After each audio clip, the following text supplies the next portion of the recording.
Jane est-elle la petite fille de Belle? Monsieur Walt Disney est-il cryogénisé? Aujourd'hui on va parler des théories les plus folles en ce qui concerne l'univers de Disney. Cette vidéo n'a pas pour but de gâcher ton enfance. Quoique, on va essentiellement bien se marrer au vu de l'absurdité de certaines d'entre elles. Je vous ai concocté une liste de ces théories folles, pour la plupart intéressantes, mais surtout bien barrées. Comme à mon habitude, je vous les ai classées dans un top 10 de la moins farfelue à la plus déjantée. Alors messieurs et mesdames les complotistes, attention, vous avez de la concurrence dans cette vidéo. Avant de lancer la toute première théorie, surtout n'hésite pas à t'abonner pour soutenir mon travail, c'est qu'un clic pour toi et ça représente énormément pour moi. Je te remercie beaucoup et on passe à la première théorie Disney.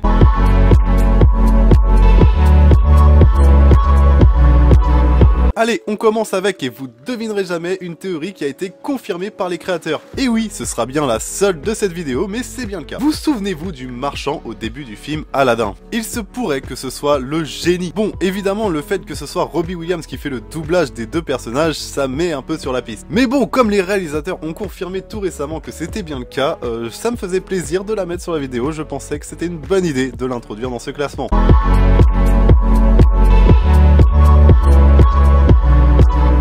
Alors, on commence tranquille, je tiens à le préciser, mais la méchante de réponse serait-elle aussi l'impitoyable reine dans Blanche-Neige? Cette théorie repose essentiellement sur deux éléments. Premièrement, évidemment, l'apparence. Il faut être belle et surtout ne pas vieillir. Et en deuxième preuve, et il s'agit là d'une preuve irréfutable, vous me le confirmez mon cher Sherlock, elles possèdent toutes les deux dans une boîte bien rangée près de la table de nuit un poignard. Enquête terminée mon cher Watson, ces deux femmes sont la même personne, c'est sûr.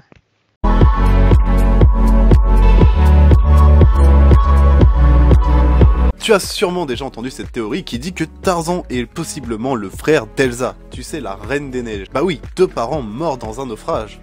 Watson, nous avons une piste. Mais si je vous dis que Jane aussi a ses petits secrets familiaux? Mais dites-moi, ne serait-ce pas la petite fille de la Belle et la Bête? Ah non?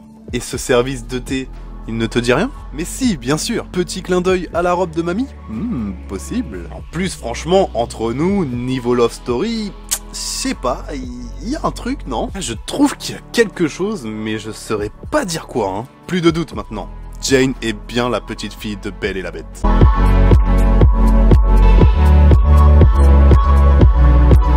L'œil voit ce qu'il a envie de voir. Cette théorie se repose essentiellement sur les formes que l'on pourrait voir chez certains personnages ou encore certains décors. Cette théorie, je la mets en 4e position, parce qu'en vrai, c'est pas vraiment une théorie non plus, quoi. Effectivement, il y a certaines formes, parmi toutes les formes que l'on peut imaginer sexuelles dans l'univers de Disney, certaines sont là, faites exprès. Donc, en soi, c'est pas une théorie, étant donné que c'est fait exprès. Et je pense que les références aux effets de la drogue sont rarement anodines dans les Disney.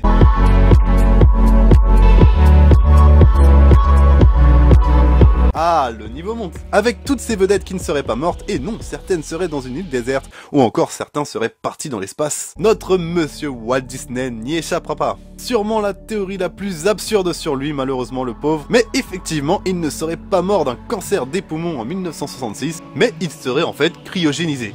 Voilà.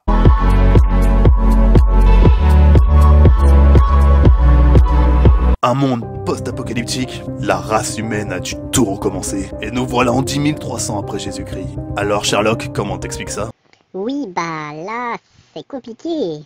Et non, pas du tout, c'est tout simple. Tu te souviens que le génie habille Aladdin? Il lui dit qu'il faut pas qu'il fasse un style du mendiant du 3e siècle. Pour l'instant, tout va bien, tu me diras. Alors que non, Johnny, pas du tout, rien ne va. Quand il sort de la lampe, qu'est-ce qu'il dit à Aladdin? Il lui dit qu'il n'est pas sorti depuis 10 000 ans. Alors s'il n'est pas sorti depuis 10 000 ans, tu peux me dire comment il connaît le look d'un mendiant du 3e siècle? Et oui, comment? À moins qu'il soit en 10 300. Et ouais, mon pote. Bon, la prochaine, elle fait un peu mal, je vous préviens.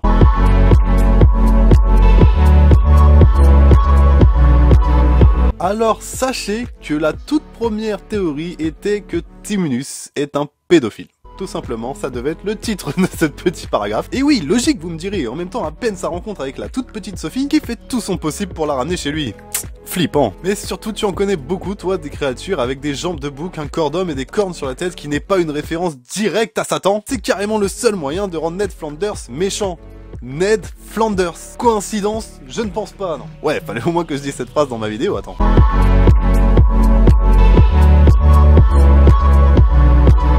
C'est reparti pour ma voix de teaser. Les machines à moteur auraient-elles pris le contrôle du monde et réduit à néant la population humaine? Bah oui, il n'y a pas un cousin mammifère dans ce film. Pourtant, il a bien fallu les construire ces voitures. Et non pas tous, je te signale. Preuve qu'il y a bien eu de la race humaine sur cette planète. Race humaine qui s'est fait décimer. Enfin oui, mais pas tous, car c'est en l'année 10280 que Aladdin verra le jour. Ouais bon, je me suis peut-être emballé là. En tout cas, voilà, cette théorie veut nous dire que Cars aurait décimé toute la population humaine pour laisser place à un monde rempli de moteurs. Et si dans l'hypothèse où Aladdin se passe en 10300, ça se trouve effectivement, un humain aurait pu survivre et justement recréer la population humaine et reprendre le dessus, quitte à détruire toutes les machines et redevenir du coup une époque un peu plus moyenâgeuse. Ah bah oui, hein, quitte à partir sur les théories, autant créer notre propre univers Disney.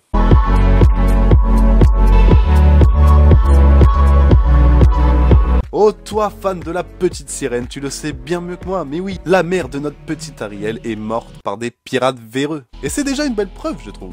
Allez, fin de vidéo, ciao. Mais non, je vois bien qu'il t'en faut un peu plus, je vois bien qu'il te faut un peu plus de matière. Comment ça se fait qu'on voit une sirène qui ressemble étrangement à Ariel? Ne serait-ce pas justement la maman d'Ariel? Tu sais plus quoi dire là, je vois bien que t'es convaincu.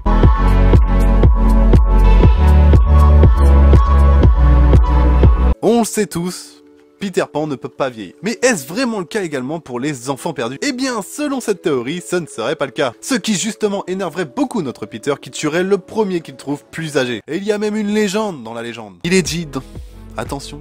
Il est dit dans cette théorie qu'un seul enfant aurait réussi à s'échapper. Et depuis, cet enfant mène un combat acharné pour essayer de sauver chaque enfant perdu et de vaincre l'odieux personnage. Et oui, vous l'aurez compris, cet enfant qui a survécu il y a des années n'est nul autre que le capitaine James Crochet. Évidemment, il y a encore plein d'autres théories dans l'univers de Disney. Donc voilà, si cette vidéo vous plaît, si cette vidéo marche bien, je n'hésiterai pas à en faire un deuxième volume. J'ai déjà une présélection et je vous garantis qu'il y a matière à faire tout aussi bien. N'hésite pas à t'abonner pour soutenir mon travail et n'hésite pas à liker la vidéo si jamais elle t'a plu. Le plus important du plus important, c'est que tu prennes soin de toi et moi je te dis à la prochaine. Ciao.